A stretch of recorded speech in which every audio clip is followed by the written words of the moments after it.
어떤 분들은 우리가 사는 삶을 길을 간다 이렇게 표현했습니다. 정말로 인생은 길을 걸어가는 것 같습니다. 도종환 씨가 쓴 시 중에서 처음 가는 길 이런 시가 있습니다. 그 내용은 이렇습니다. 아무도 가지 않은 길은 없다. 다만 내가 처음 가는 길일 뿐이다. 누구도 앞서가지 않은 길은 없다. 오랫동안 가지 않은 길이 있을 뿐이다. 두려워 마라. 두려워하였지만 많은 이들이 결국 이 길을 갔다. 죽음에 이르는 길조차도 자기 전 생애를 끌고 넘는 이들이 있다. 순탄하기만 한 길은 아니다. 낯설고 절박한 세계에 닿아서 길인 것이다. 정말 우리의 삶은 낯설고 절박한 현실에 직면해서 살아가는 것 같습니다. 우리가 지금 막바지에 겪고 있는 코로나 팬데믹 현상도 그렇고요. 어젯밤 10시 20분경에 이태원 거리에서 149명이 이렇게 압사당해서 죽은 그것도 가슴 아픈 일입니다. 부상 76명이 돼서 온통이 울음바다가 돼버리고, 이 젊은이들은 대충 20대가 대부분인데 낯선 그 생소한 그 길을 부모들은 얼마나 큰 충격을 받았을까, 그런 생각을 합니다. 정말 우리의 삶은 쉬운 삶이 없어요. 때로는 복잡한 거미줄처럼 얽혀 있는 경우가 굉장히 많습니다. 모두가 쫓겨 살고 있고 또 스트레스 받지 않아야 되지만 일상은 늘 스트레스 속에 있고 지쳐 있는 삶을 살아가고 있습니다. 빨리 지치지만 회복은 더디게 이루어지는 것이 우리의 현실입니다. 그러다 보니까 삶의 균형이 점점 깨어져 있습니다. 정말 쉬운 삶은 없는 것 같습니다. 오늘 본문에도 보면 다윗도 이러한 삶을 살았습니다. 다윗의 생애는 천연색 파노라마와 같다 이렇게 말할 수 있지요. 그 인생을 보면 희비쌍곡선이 그려지는데 수많은 교차점이 지나가고 있는 것을 보게 됩니다. 평범함과 독특함이 함께 어우러져 있고 변방의 삶에서 중앙 무대로 옮겨지고 또 왕궁에서 광야로 이렇게 쫓기는 삶이 반복되는 그의 모습은 한편의 스릴러 드라마, 어떤 영화를 보는 것 같은 그런 모습입니다. 정말 극적인 삶을 살고 또 동화 같은 주인공처럼 살아왔는데 그의 삶은 반전의 연속인 그런 삶의 모습을 봅니다.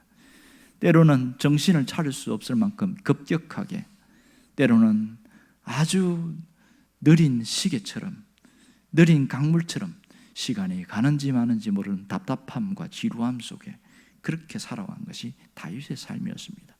그 모든 자신의 삶의 모든 것을 한 번에 녹여낸 것이 시편 23편입니다. 시편 23편의 다윗의 시는 쫓기고 힘들 때에 지은 시라고 잘 알고 있습니다. 이 시가 유명한 것은 이것이 그의 삶의 이정표이며 그의 삶의 발자취의 흔적이지만 또한 우리가 이 살아가는 삶의 이정표가 되기도 하고 우리가 어떤 길로 가야 되는지 안내자가 되기 때문에 유명합니다.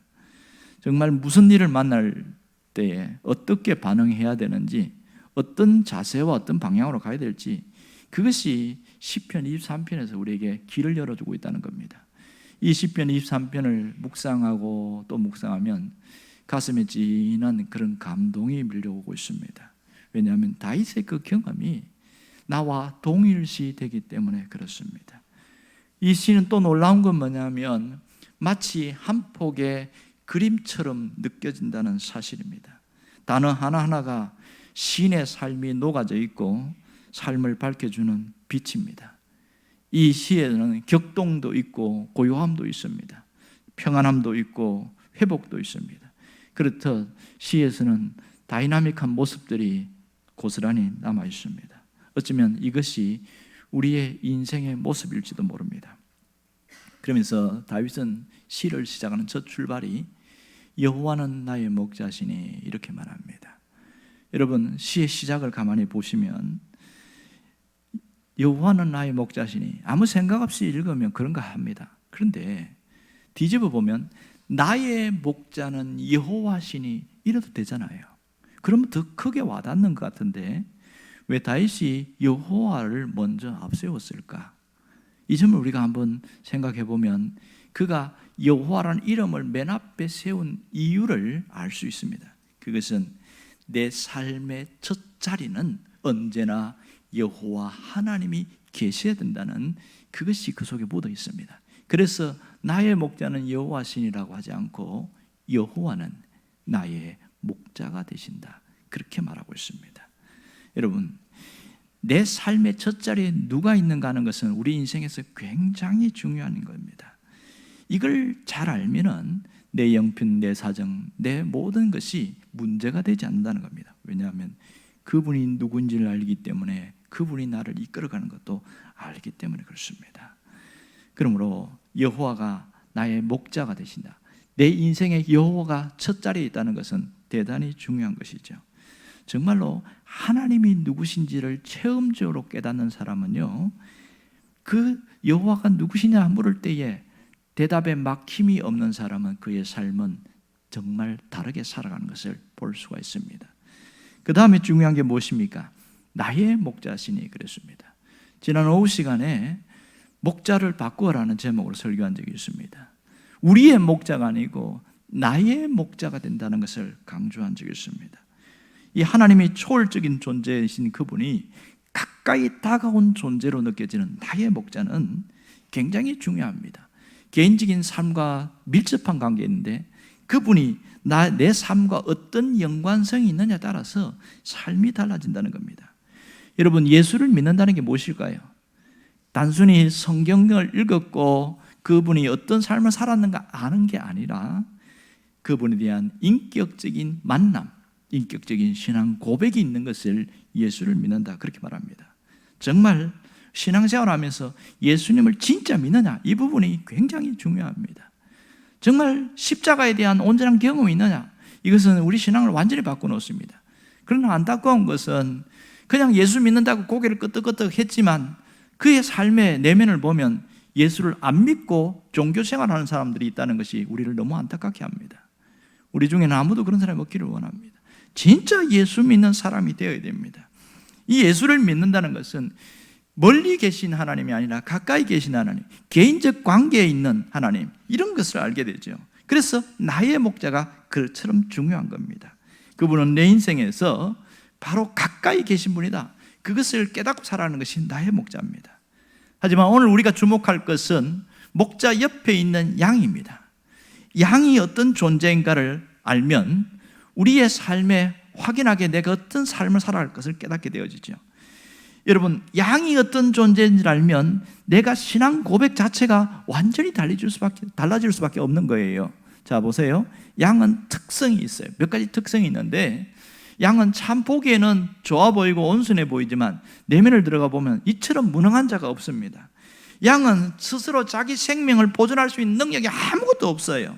대개 동물들을 보면 태어나면서부터 스스로 자신을 보호하는 그런 생존 능력을 갖고 살아납니다. 여러분, 아프리카 탄자니아에 가면 가젤이라는 사슴처럼 노루처럼 생긴 그 가젤은 굉장히 빠릅니다. 그런 가젤이나 또 소와 말을 겹치는 것처럼 이런 동물들은요, 태어나자마자 벌떡 일어나요. 그리고 20분이 지나면 달립니다. 희한하죠. 이것은 그 아프리카 밀림에서 생존 본능이에요. 살아야 되기 때문에 그렇게 빨리빨리 움직입니다. 하지만 양은 그렇게 빠르지도 못하고 달리지도 못합니다. 이 양이 얼마나 무능한지 우리가 가만히 보면 참 미련하다, 이렇게 볼 정도로 그렇습니다. 왜냐하면 그 보기에는 털이 많으니까 좋아 보이긴 하지만 그는 카멜레온처럼 피부색을 바꿀 수도 없고 또 고슴도치처럼 자신을 방어할 수 있는 무기가 하나도 없어요.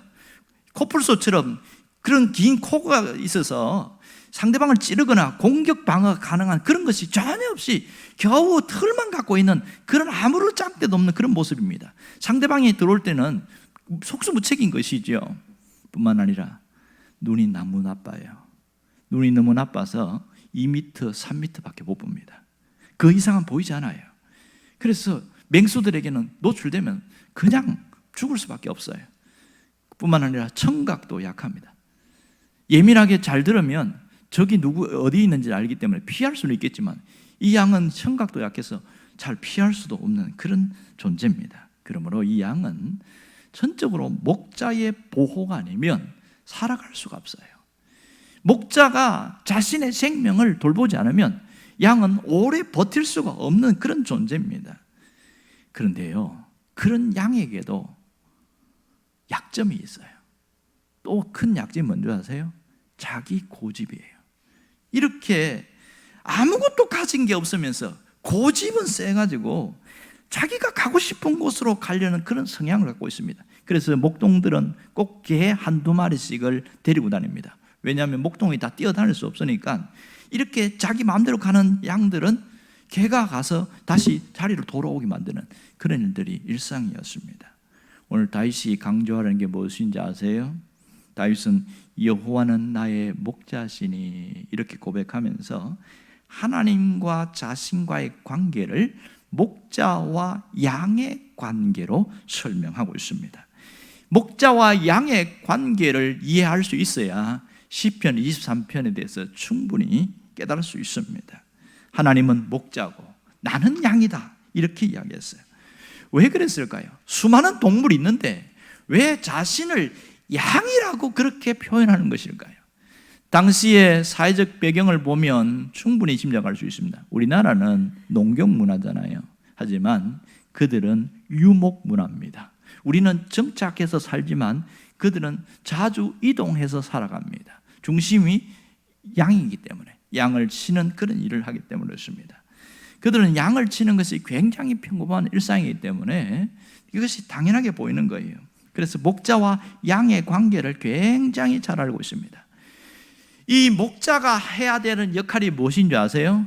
목자는 이 목자라는 그 단어 자체가 양을 위해서 존재하는 것, 이렇게 양을 위해서 존재하는 자가 목자다. 그 단어 속에 그게 있단 말이에요.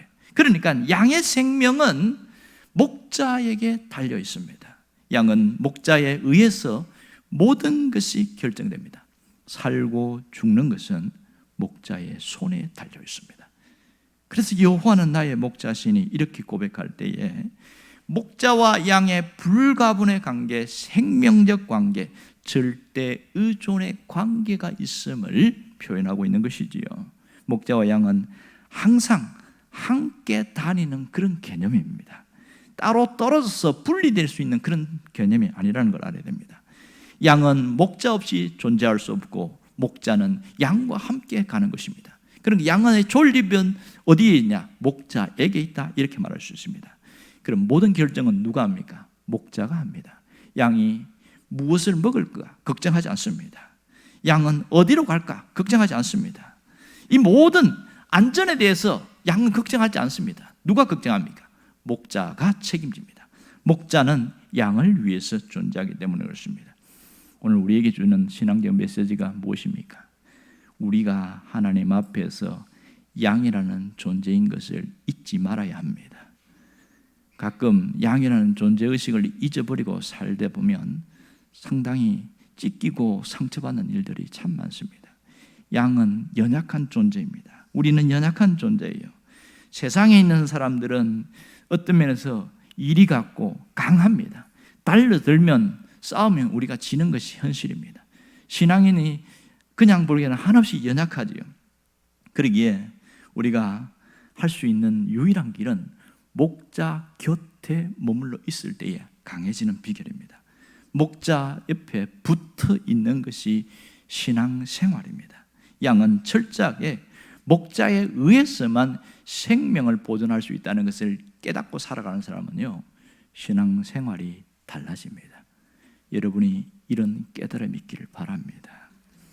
지금 우리를 주변을 돌아보면 정말 신앙생활이 성숙하면 성숙할수록 내가 한없이 연약하고 세상에 있는 사람들은 악하다는 걸 알 수 있습니다. 악하고 강해요. 그래서 나를 보면 때로는 초라함을 느낄 수도 있단 말입니다. 세상은 동물의 세계처럼 약육강식이에요. 강한 자가 약한 자를 짓누릅니다. 돈 있는 자가 돈 없는 자를 짓누르고요, 권력 있는 자가 권력 없는 자를 짓누르고, 이게 세상의 논리입니다. 그래서 살벌한 세상이기에 살아남으려면 나도 악해져야 되고 나도 강해져야 되는 거예요. 그런데 여기에 신앙인의 충돌이 있는 거예요. 세상 사람과 싸워서 이기려고 강한 자가 되려고 하다 보니까 나도 모르게 악해져 버리는 거예요. 아주 포악스럽게 돼버리고요, 말도 순한 그렇게 사람이 갑자기 그냥 온갖 세상에 듣도 보다 못한 욕설이 입에서 튀어나오질 않나, 악해져 버리는 거예요. 왜 그래요? 그들과 싸워서 이기려고 하니까 문제입니다. 여러분, 신앙생활 그렇게 하는 거 아닙니다. 신앙생활은요, 그들과 싸워서 대항해서 이기는 것이 아니라 내가 한없이 약한 양이라는 것을 인식하고 살아가는 거예요. 우리는 곰이나 사자 같은 그런 존재가 아니라는 걸 알아야 됩니다. 이걸 모르니까 그들이 나에게 해를 위해를 가했다고 같이 대들고 싸우니까 나중에 누가 당합니까? 우리가 욕먹는 거예요. 예수 믿는 것이 이러면서 말하면 아무 할 말이 없는 거예요. 이러한 현실 속에 살아가고 있습니다. 여러분, 하나님의 백성이 갖고 있는 특징이 뭔지 아세요? 뿔이 없어요. 뿔이 없어요. 우리는 스스로 보호할 수 있는 능력도 아무것도 없습니다. 이게 하나님 백성들이 갖고 있는 그런 현실입니다. 인생을 지킬 수 있는 게 아무것도 없습니다. 사실 사람이 우리가 얼마나 약한지 아세요? 사기꾼을 우리가 안 만나는 것은 은혜인데 사기꾼을 만나면 속수무책으로 당합니다. 보이스 피싱범을 안 만나는 것이 우리에게 은혜입니다. 그들을 만나면 멀리서 보면 아이고 그거 당하냐 하지만은 속수무책으로 당하고 있는 게 현실이에요. 경찰도 넘어가고 교수도 넘어가고 판사도 넘어가고, 그 현실에 맞닥뜨리면 정신이 혼미해지고 그냥 넘어가 버리는 거예요. 이런 현실 속에서 강한 자만 살아남는데 우리는 내가 약한 자구나, 내 인생에서 내가 양이라는 존재를 철저하게 인식하는 사람은요, 삶 자체가 방향이 달라지게 됩니다. 여러분, 우리 주변에는 이런 세상에서 강한 자만 있는 것이 아니라 영혼을 노략질하는 그런 도둑들도 있다는 사실을 알아야 됩니다. 거짓 교사들이 있고 이단들이 있습니다. 이런 자들이 신자들 주변을 뱅뱅 맴돌면서 그 약한 모습 그때에 치고 들어가서 그 영혼을 노략질합니다. 악한 마귀는 신자들을 삼키기 위해서 두루 찾고 있습니다. 믿는 신자들을 미혹하기 위해서 기승을 부리고 있는 것이 현실입니다. 이 현실에서 나 자신을 볼 수 있을 때요, 분명히 기억할 것은 나는 사자나 곰이 아니라는 사실을 깨닫는 그 순간부터 나는 스스로 지킬 능력이 없구나, 그것을 깨닫게 됩니다. 연약함을 깨달아야 그 다음부터 누구를 바라볼까요? 강하신 하나님을 볼 수 있습니다. 강하신 하나님께 죽게 전적으로 매달리는 사람은 내가 철저하게 연약한 양이라는 것을 인식하는 사람입니다. 그렇지 않은 사람들은 아직 내가 하면 되지 이러면서 맞닥불을 갖고 나중에는 피범벅이 되는 그런 경우들이 참 많습니다. 여러분, 우리는 영혼도 육체도 신앙인도 전적으로 주님의 손에 붙들려야 된다는 걸 잊지 않기를 원합니다. 공부를 하고 사회적 지위를 갖고 물질적으로 갖고 그것이 나를 지켜줄 줄 알지만 사실은 아닌 것을 알잖아요. 그런데 얼마나 연약하냐면 착각 속에 빠지는 거예요. 세상에는 그게 강하니까 나도 그것을 쫓아가면 모든 것이 될 줄 알지만 그 인생의 그 구멍이 난 그 공백은 누가 메꿔줍니까? 그 허무함과 그 자기 속에 있는 그 헛된 그 자꾸 갈증이 나는 그 마음을 뭘로 메꾸냐고요? 아무것도 메꿀 수가 없거든요. 내가 철저하게 연약한 자라는 것을 알면 교만하지 않습니다. 교만하지 않다고요. 하나님의 보호와 필요를 절대적으로 느끼고 살아갑니다. 이것이 자신이 양인 것을 깨닫는 자가 느끼는 특징입니다. 여러분, 나 자신이 연약함을 인정하고 하나님을 절대적으로 의존하는 그러한 사람이 되기를 바랍니다. 그럴 때에 우리는 두렵지 않아요. 희한하지요? 나 혼자 있을 때는 두려워요. 그렇지만 전능하신 하나님이 옆에 있는 것을 확신하는 사람은요, 두려워하지 않습니다. 그분이 나를 앞서서 역사하실 거니까, 일하실 거니까.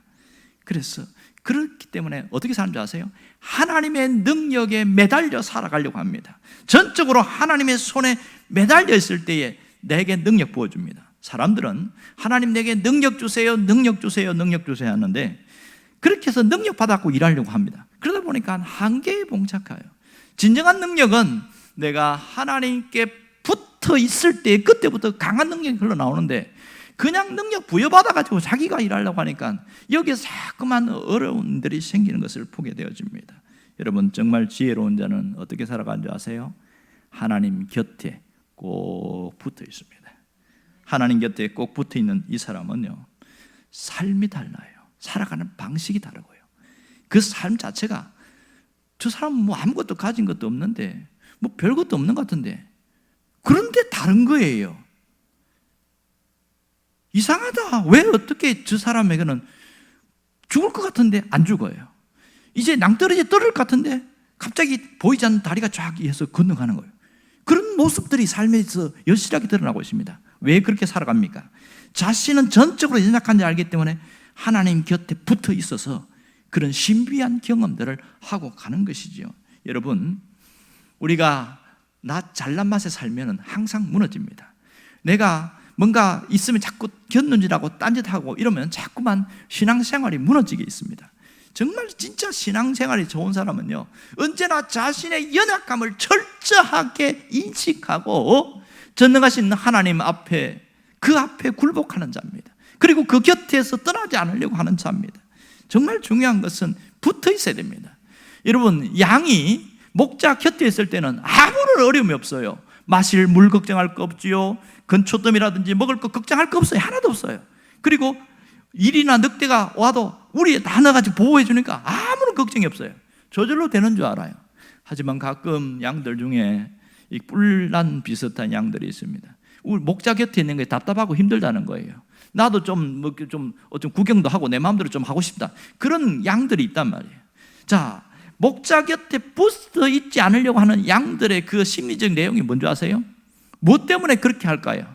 자기 고집 때문에 그래요. 자기 고집. 갑자기 자기 고집이 쑥 올라오면서 나도 할 수 있다 이렇게 하면서 그 무리를 이탈해가지고 혼자 가다가 어떻게 됩니까? 길 잃은 양이 되어버리지요. 누가복음 15장에 나오면 목자가 99마리 양을 두고 한 마리 양 찾아가는 거 나오잖아요. 실제 그러한 일이 있습니다. 자기 고집이 있는 양들, 이것이 양이 갖고 있는 단점 중에 또 하나의 특성이라고 그랬잖아요. 오죽하면 이사야 53장 6절을 보면 이렇게 말했습니까? 우리가 다 양 같아서 그릇 행하여 각기 제 길로 갔거늘 여호와께서 우리 무리의 죄악을 담당하셨다, 이런 말입니다. 우리는 양 같다고 그랬어요. 양 같아서 그릇 행한다. 무슨 말입니까? 자기 고집이 있다는 거예요. 자기 고집이 있어서 각자 자기가 가고 싶은 길로 가려고 하고 그 길도 가더라는 겁니다. 그렇게 가다가 피 터지고 그렇게 깨지는 경우가 얼마나 많은지 몰라요. 인생을 살면서 자기 고집대로 살아가는 그 성향, 이게 죄라고 이야기합니다. 죄는 자기가 하고 싶은 대로 하고자 하는 그런 성향을 말합니다. 여러분, 이는 자기 고집이 센 사람들은 좋은 말을 해줘도 간섭으로 들리면 고개를 흔들어 버립니다. 아무리 좋은 말도 그 사람에게는 잔소리로 들리는 거예요. 왜? 고집이 세니까. 여기서 주의할 것은 세상에 고집 없는 사람은 어디 있어요? 다 고집이 있죠. 문제는 내가 하나님 앞에서 고집 부리는 거, 이게 가장 문제인 것이죠. 신앙생활 하면서 자기 고집이 센 사람은요, 그 센 만큼 고난이 아주 많아요. 당하지 않아도 될 고난을 당하고 살고 겪지 않아도 될 그 고통을 겪으면서 내가 고난 중에 있다고. 고난 중에 있는 게 아니라 자기 고집 때문에 겪는 고통인데 내가 십자가 지고 산다고. 무슨 십자가를 지고 사는 거예요? 고집 부려갖고 고통당하는 건데. 생각해 보세요. 만일 양이 무리를 이탈하지 않고 거기 있으면은 아무런 해를 당할 것 없고 먹는 것 때문에 고민 안 하고 먹는 물이 없어가지고 그렇게 어디를 찾아다니고 하지 않고 그 위험한 함정이나 구덩이에 빠질 일이 하나도 없습니다. 목자가 다 인도하니까. 우리 인생이 그런 거 아니겠어요? 예수를 믿지만 신앙생활을 하지만 내 마음대로 살아갑니다. 할 수 있다고 생각하고 그렇게 목자를 떠나서 살아가요. 하나님 안 믿는 게 아니에요. 신앙생활 안 하는 게 아니에요. 그렇지만 그의 삶에는 자기 마음대로 살아가는 자기 고집대로 가다 보니까 이리 치고 저리 치고 깨지고 어떤 중요한 거 결정할 때 하나님 앞에 진짜 물어보고 또 물어보고 그렇게 결정하면 탈이 안 날 것을 자기 욕심에 이끌려서 그냥 덜썩 결정해가지고 엄청난 손해를 보고 고통을 당하고 사람들로부터 멸시를 받고 수치심을 당하고. 왜 그렇습니까? 자기 고집 때문에 그런 거예요. 이게 안타까운 현실 아니겠어요? 하나님은 끊임없이 너 그 고집 때문에 인생이 어려워지는 거야, 그렇게 말해도 말귀를 몰아듣는 사람이 너무 많습니다. 답답하지 않습니까? 양만 그런 게 아니라 우리가 이 죄성이라는 게 있어서 자기 고집 때문에 인생이 망가진다는 것도 모르고 있습니다. 그래서 세월이 흐르고 실컷 두들겨 맞고 고통당하고 이제야 내가 깨달았다 그러면서 돌아옵니다. 하나님은 받아주지요. 이제야 깨달았다. 하지만 온몸에 상추투성이 되어갖고 건강 잃어버리고 재산, 물질 잃어버리고 관계 다 끊어지고 그렇게 하고 돌아왔을 때 남아 있는 게 뭐가 있어요? 이런 사람을 제일 미련하다고 이야기합니다. 정말 지혜로운 사람은요, 그런 일을 당하기 전에 이런 일이 있을 줄 알고 목자를 떠나지 않는 거예요. 목자 곁에 붙어 있는 것이 때로는 답답해 보이고 때로는 뭔가가 내 마음대로 할 수 없어서 뭔가 통제하는 것처럼 보이지만 가장 안전한 길이요, 가장 평탄한 길이요, 형통의 길임을 믿으시길 바랍니다. 그러므로 신앙생활에서 훈련이 있다면 무슨 훈련을 해야 됩니까? 자기 고집을 꺾는 훈련을 해야 됩니다. 자기 고집을 꺾는 훈련을 해야 돼요. 여러분, 정말 순수한 신앙을 가진다는 것은 자기 고집을 꺾고 하나님의 말씀 앞에 전적으로 복종하는 거예요. 전적으로 순복하는 겁니다. 이걸 깨달은 사람이 사도 바울이잖아요. 그는 자기 고집으로 믿다가 그 생활 자체가 예수를 핍박하는 일이 되어버린 것을 알고 개종하고 돌아온 이후에 완전히 무너지기 시작합니다. 자기 고집이 무너졌어요. 그리고 갈라디아 2장 20절에 유명한 고백을 하지 않습니까? 내가 그리스도와 함께 십자가에 못 박혔나니 그런 적 이제는 내가 사는 것이 아니요 오직 내 안에 그리스도께서 사시는 것이라. 이제 내가 육체 가운데 사는 것은 나를 사랑하사 자기 자신을 버리신 하나님의 아들을 믿는 믿음 안에 사는 것이라.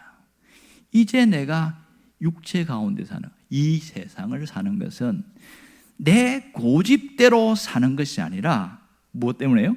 나를 사랑하신 그분 때문에 그걸 버리고 오직 믿음 안에서 살아간다, 그 얘기하고 있잖아요. 이 엄청난 고백은 사도 바울만 그런 게 아니라 오늘 우리에게도 이러한 삶을 살라고 하는 겁니다. 날마다 내 뜻대로 살려고 내 마음대로 살려고 하는 고집스러움을 꺾어지는 순간, 그때부터 하나님 앞에 쓰임받습니다. 여러분, 우리는 실력이 없어서, 능력이 없어서, 재능이 없어서 쓰임받지 못한다고 생각하는데 절대로 그렇지 않습니다. 어떤 분은 정말 재능이 출중하고 실력도 있고 능력도 있는데 하나님 안 쓰셔요. 왜 그런지 아세요? 고집이 너무 세거든요. 자기 주관이라고 보이는 그 자기 고집이 너무 세서 이 사람은 쓰임받으면 상처를 줘요. 더 어렵게 되기 때문에 하나님이 안 쓰시는 거예요. 이스라엘 백성들이 그렇게 산 거 아세요? 그들은 세상에서 경험하지 못할 어마어마한 기적들을 체험했습니다. 가장 큰 기적은 그 몇 달 걸치면서 10가지 기억받잖아요. 애굽에 막 재앙이 막 내리는 무시무시한 기적. 그거보다는 더 큰 기적은 뭡니까? 죽을 것 같은 현실 앞에서 홍해가 갈라지는 기적을 봤어요. 그 순간에는 확 기뻐하고 감사하고 뭐 그랬겠죠. 찬양하고. 그 다음에도 하나님이 어떻게 하셨습니까? 구름기둥, 불기둥이 눈앞에 직접 보이는 거예요. 그렇게 인도하셨고 매일마다 만나를 내려가지고 먹을 거 걱정하지 않게 했어요. 신발, 옷, 의복도 닳지 않게 했어요. 그런 일상의 기적을 보면서도 그들이 더 하나님 잘 섬겼습니까? 바위가 깨져갖고 그렇게 지하수, 육각수가 막 쏟아져 나오는 거, 그런 엄청난 걸 체험하고 그들이 정말 주님을 잘 섬겼어요. 결정적으로 그들이 한 게 뭔지 아세요? 금송아지 만들어가지고 이 금송아지가 우리를 인도한 하나님이다, 이렇게 하면서 엉뚱한 짓을 하고 있잖아요. 왜 그랬습니까? 자기 고집을 내려놓지 않기 때문에 이 모양이 되어버린 거예요. 여러분, 그런 것들 결과를 우리가 잘 알고 있지 않습니까? 이들이 열흘이면 가나안 땅에 갈 수 있는 그 길을 40년 걸려서 갔습니다. 그 후세들이. 그리고 그 당시 출애굽했던 20세 이상은 아무도 못 갔습니다. 2명만 빼고. 왜 이런 끔찍한 일이 생깁니까? 자기 고집을 꺾지 않기 때문에 나타난 비극의 현실입니다. 그러면 이들만 그럴까요? 오늘 우리가 인생을 살면서 어떤 하나님이 목표한 뜻이 있다고 칩시다. 계획한 뜻이 있다고 쳐요. 이것이 이루어지는 데는 그렇게 많이 걸리지 않아. 뭐 시간으로 계산하면 아주 뭐 때로는 1년이 될 수도 있고 2년이 될 수 있는데, 그런데 자기 고집을 꺾지 않고 자기 마음대로 했고 때로는 20년도 걸리고 30년 걸려서 가는 사람도 있습니다. 때로는 러그맣게 70, 80 돼서 그때 그 길로 가는 사람이 있습니다. 그때 이미 많이 늦었지요. 힘 다 빠져버리고 능력 다 빠져버리고 뭘로 하겠어요? 이 자기 고집을 예사롭게 생각하지 하면 안 된다는 거예요. 내가 안에 이 죄성이 얼마나 강한지를 알고 철저하게 자기 고집을 꺾어버리겠다는 신앙 훈련이 있어야 그때부터 새로운 길이 열립니다. 여러분, 하나님은 우리를 내버려 두는 사람이 아니에요. 끊임없이 말씀으로 깨닫게 하고 돌이키기를 원하고 있고, 하나님은 끄덕끄덕 우리에게 찾아와서 계속 말씀하시지만 기가 닫힌 우리는 못 알아듣는 거예요. 자기 고집이 강하면 강할수록 깨닫지를 못합니다. 그런가 하고 지나가 버리지. 그러면서 자기 삶을 살다 보니까 끊임없이 힘겹고 어려운 인생의 길을 가고 있습니다. 여러분, 진짜 내가 양이라면 뿔이 없어져야 돼요. 뿔이 있으면 안 돼요. 근데 가끔 양이라고 한 사람 중에 보면 뿔난 짐승처럼 덤비는 사람이 있습니다. 이 사람은 양이 아니고 염소입니다. 교회 안에 염소가 있어가지고 아무나 들이받는 거예요. 목사님도 들이받고 장로님도 들이받고 권사님도 들이받고 세상에처럼 이런 뿔난 짐승들이 있어요. 진짜 양이라면요, 뿔이 없어져야 돼요. 철저하게 깨져야 돼요. 신앙생활을 여기에 초점을 맞추지 않으면 양으로 살아갈 수가 없는 거예요. 정말 내가 양이라는 걸 인식한다면 뿔이 없어져야 된다. 이 뿔이 없어지는 것을 뭐라고 하냐면 나를 죽이는 것이라고 했어요. 나를 죽이는 것이라고. 내가 그리스도와 함께 죽었다는 게 뭐예요? 나를 죽이는 것이라는 거예요. 주님과 함께 죽었다는 거 인정하고 사는 거 아니겠어요? 주님도 살면서 나의 제자가 되려면 자기를 부인하고 이랬습니다. 자기를 부인하고 무슨 뜻이에요? 자기 고집을 꺾어버리고 그런 뜻이잖아요. 이게 되지 않으면 늘 고통 가운데 있습니다. 그러면서 왜 하나님이 나를 지켜주지 않느냐고, 왜 하나님이 나를 이렇게 고생만 하게 만드냐고, 그따위 소리는 하고 있는 거지 안타깝게. 그러니 이 세상에 되는 일이 있냐고. 이게 오늘 이 말씀이 여러분의 인생을 바꾸는 놀라운 길이 되기를 원합니다. 여러분, 이거 하나만 깨달아도 인생 자체가 확 달라진다는 걸 알아야 됩니다. 목자와 양 관계에서 정말 가까이 있다는 게 뭐예요? 하나님 곁에 있다는 게 뭐냐면 그분의 말씀에 순복하고 살아가는 겁니다. 그분의 뜻에 순종하고 살아가는 거예요. 말 잘 듣는 양들은 어떻게 합니까? 목자가 가라는 대로 갑니다. 이 길로 가라 하면 이 길로 가고, 저 길로 가면 저 길로 가고, 멈추라고 그러면 멈춥니다. 이게 말 잘 듣는 양이잖아요. 훈련이 잘 됐잖아요. 내가 하나님 곁에 있는 게 쉬운 게 아니에요. 왜? 우리 본성은 하나님 곁에 있는 걸 원치 않거든. 그러려면 자기 훈련이 필요해. 무슨 훈련해야 돼요?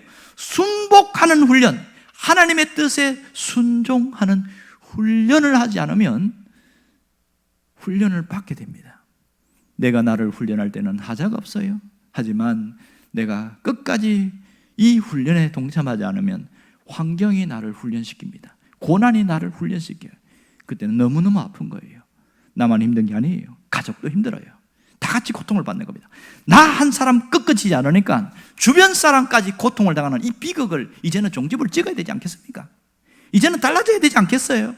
정말 달라지기를 원합니다. 나를 죽어지는 훈련, 이것이 모든 것이 꺾어지는 이 훈련이 철저하게 자기 자신이 할 때마다 인생은 다르게 펼쳐집니다. 왜요? 하나님이 나를 통해서 계획하신 것이 있으니까 그 뜻을 이루어 나가려고 하는데 그 순복하는 훈련이 안 되니까, 하나님의 뜻에 순종하는 훈련이 안 되니까 하나님이 하실 수가 없을 때가 정말 많다는 걸 잊지 않아야 됩니다. 정말 순복하는 훈련이 되면 어떤 양으로 바뀌어요? 고집 센 양이 아니고 순한 양이 됩니다. 순한 양, 무엇을 말씀하셔도 아멘하고 따라가는 순한 양이 되는 겁니다. 내 강한 기질은 이제 십자가에 못 박아 버려야 됩니다. 그것 갖고 살아나가 하는 것을 꺾어버려야 됩니다.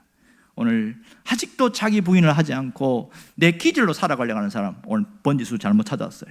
그 끝까지 꺾지 않으면 우리는 매일 삶이 힘들어집니다. 여러분, 이것을 우리는 뭐라고 표현하냐면 주님을 철저하게 의지하고 산다, 이렇게 말합니다. 주님을 철저하게 의지한다. 말은 잘하는데 실제 삶 보면 의지하지 않고 지 마음대로 살아가요. 왜 그래요? 자기를 꺾는 순종의 훈련이 안 되는 거예요. 순복하는 훈련이 안 되는 거예요. 그러니 계속 갈등이 일어날 수밖에 없는 것이죠. 양은 하나만 배우면 됩니다. 능력 달라고 할 필요 없어요. 하나님 앞에 뭘 배워야 됩니까? 나의 고집을 꺾고 내 생각을 내려놓고 목자의 말씀에 순종하는 그 훈련만 하면은 새로운 삶이 열립니다. 이것을 신앙이 깊어졌다 이렇게 말합니다. 신앙이 깊어진 사람은 철저하게 순종하는 삶이라는 것을 알아야 합니다. 여러분이 이 삶을 살기를 바랍니다. 그렇다면 우리가 내가 한 가지만 결단하고 나가면 됩니다. 그것은 내 삶의 주도권을 하나님께 드리는 거예요. 내 삶의 주도권을 하나님께 드리고 철저하게 그분 곁에 있으려고 하는 것이 오늘 우리가 해야 될 결단입니다. 놀라운 것은 삶의 주도권을 드리는 자는요, 하나님보다 앞서가지 않아요. 하나님, 내가 먼저 갈 테니까 뒤따라오세요. 절대로 그렇게 살지 않습니다. 하나님이 이끄시는 대로 가겠습니다. 이렇게 고백하지요. 하나님이 이끄시는 대로 가는 사람들은 어떻게 해요? 그걸 어떻게 하는 거예요? 하나님 눈에 안 보이는데 말씀이 이끄는 대로 간다. 똑같은 말이겠지요. 그렇지요? 말씀이 이끄는 대로 가는 것, 이것이 하나님이 이끄신 대로 가는 거예요. 그러므로 우리가 내 삶의 주도권을 하나님께 내어드리는 사람은요, 말씀을 묵상하고 그 말씀을 되새김질하면서 끝까지 살아가려고 한 겁니다. 오늘 시편 23편 1절을 읽었습니다. 여호와는 나의 목자시니 내게 부족함이 없으리로다. 그 말씀을 깊이 묵상하면서 철저하게 나는 양이라고 인식하고 내가 양이므로 나는 양으로서 살아가겠다, 다른 일을 가지 않겠다, 이렇게 결단하는 사람은 정말 달라지지 않겠습니까? 이러한 결단 있는 자들에게 하나님이 책임지십니다. 내게 부족함이 없으리로다. 이 말씀에 응답이 일어난다는 사실이에요. 여러분은 이제는 삶의 현장에 가서 이걸 체험하기를 원합니다. 일주일 내내 이 말씀을 묵상하면서 이 말씀대로 살아가려고 몸부림칠 때에 주님은 약속하신 대로 부족함이 없는 삶을 우리를 이끌어 가십니다. 우리의 삶은 풍성해질 것이며 우리의 삶은 열릴 것이고 막혀있는 것이 뚫어지는 놀라운 역사들이 일어납니다. 이제는 우리가 그런 삶을 살아가야 합니다. 여러분은 이제는 부족함이 없는 그 삶을 향하여 오늘도 한 걸음 한 걸음 달려갈 수 있기를 원합니다. 철저하게 내가 양이라는 걸 알고 내 위치를 지키고 내 위치에서 주님 곁에 있을 머물려는 몸부림이 있기를 주의 이름으로 축원합니다. 기도하겠습니다.